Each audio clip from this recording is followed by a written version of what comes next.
تکست انیمیشن یکی از راه‌های خیلی خفن و جذابه که شما میتونید عنواناتون یا سرتیتراتون رو روی ویدیوهاتون بیارید و من میخوام برم تو این ویدیو و 2 تا از خفن ترین و پرکاربردترین تکست انیمیشن ها رو توی پریمیر بهتون یاد بدم. قبل از اینکه بخوایم بریم سراغ آموزش باید بهتون یه چیزی بگم و اونم اینه که برای این که شما بخواید تکست انیمیشن درست کنید باید حتما تب استنشیال گرافیکتون فعال باشه و روی صفحه اومده باشه. اگر اومده بود که هیچی، ولی اگر نیومده بود و بعد اونو فعالش کنید و بیارینش رو صفحه. برای اینکه بیارین رو صفحه باید برین روی منوی ویندو و از اینجایی که منویی که باز میشه و تب استنشیال گرافیک رو باز کنید و اون موقع است که براتون روی صفحه نمایان میشه و میتونید تکست انیمیشن درست کنید.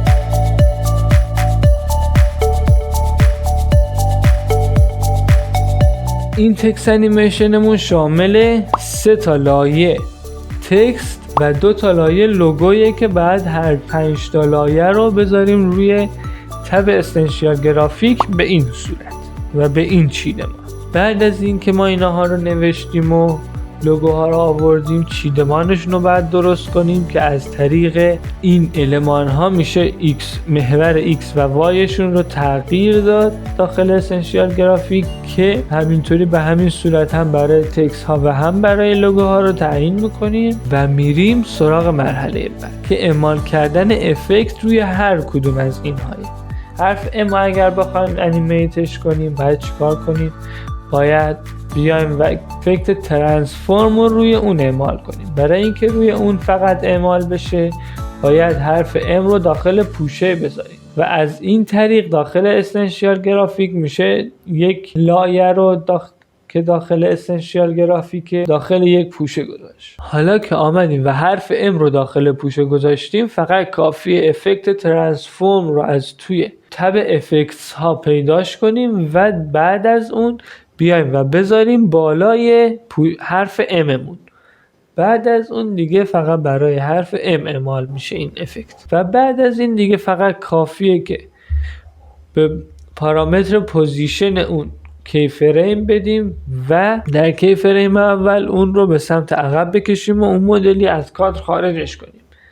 بعد از اون یه چند فریم بعدتر میریم و با از طریق این فلش که اسمش ریست پارامتره میایم و مقادیر پارامتر رو ریست میکنیم و به اون جایی که قبلا دادیم اون رو هدایت میکنیم و از این طریق انیمیشن حرف M'مون حاضره. الان میرسه نوبت حرف R.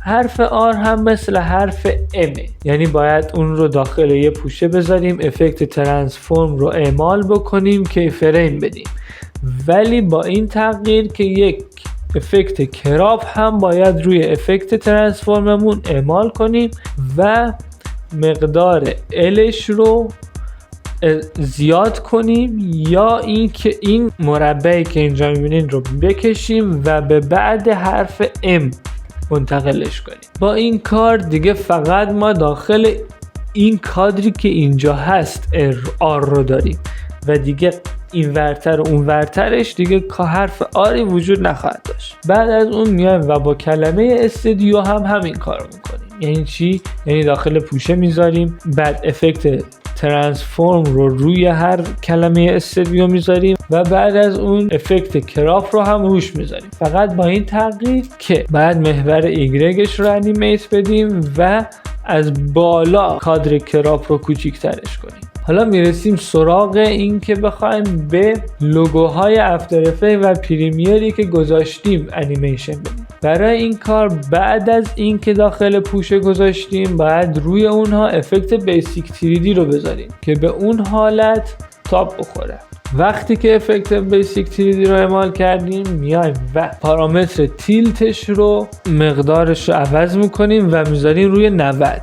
بعد از 10 فریم میایم چیکار میکنیم؟ پارامتر تیلت رو دوباره تغییر میدیم و میذاریم روی منفی 45. بعد از 5 فریم میذاریم روی 45. بعد از دوباره 5 فریم میذاریم روی منفی 30. باز دوباره 5 فریم میریم جلوتر و میذاریم روی مثبت 30. بعد از اون دوباره 5 فریم میریم جلوتر و میذاریم روی منفی 15. بعد از اون دوباره 5 فریم جلو مثبت 15 و بعد از اون 0. و حالا ما به این دلیل آمدیم این همه کی فریم دادیم که فقط طبیعی تر جلوه کنه. میدونی چرا؟ که طبیعی تر هم اگه جلوه کنه خیلی قشنگ تر میشه. و حالا همین کار رو هم با لوگوی بعدی میکنیم و تکست انیمیشن ما حاضره. تکست انیمیشن بعدی که میخوایم حاضر کنیم اینه.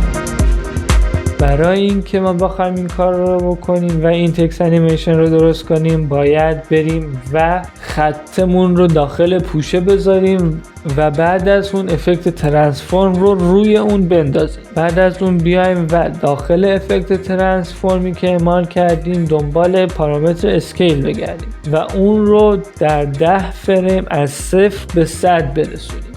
بعد از اون میایم و پوزیشنش رو انیمیت میکنیم و از وسط به سمت چپ میکشیم. حالا که رفتیم و به خط عمودیمون رو انیمیت دادیم میریم سراغ تکستمون که بخوایم اون رو انیمیت کنیم. روی این تکستمون باید افکت های کراپ و ترانسفورم رو بندازیم که به این صورت چیدمان باید بشه. حالا میریم سراغ انیمیت کردن. انیمیت کردن از افکت ترانسفورم شروع میشه که باید به پارامتر پوزیشنش این کار رو انجام بدیم. برای این کار فقط کافیه که توی فریمی که هستیم که فریم ثبت کنیم و اون رو ببریم سمت چپ. بعد از اون یک چند فریم میریم جلوتر و اون رو به وسط صفحه میاریم.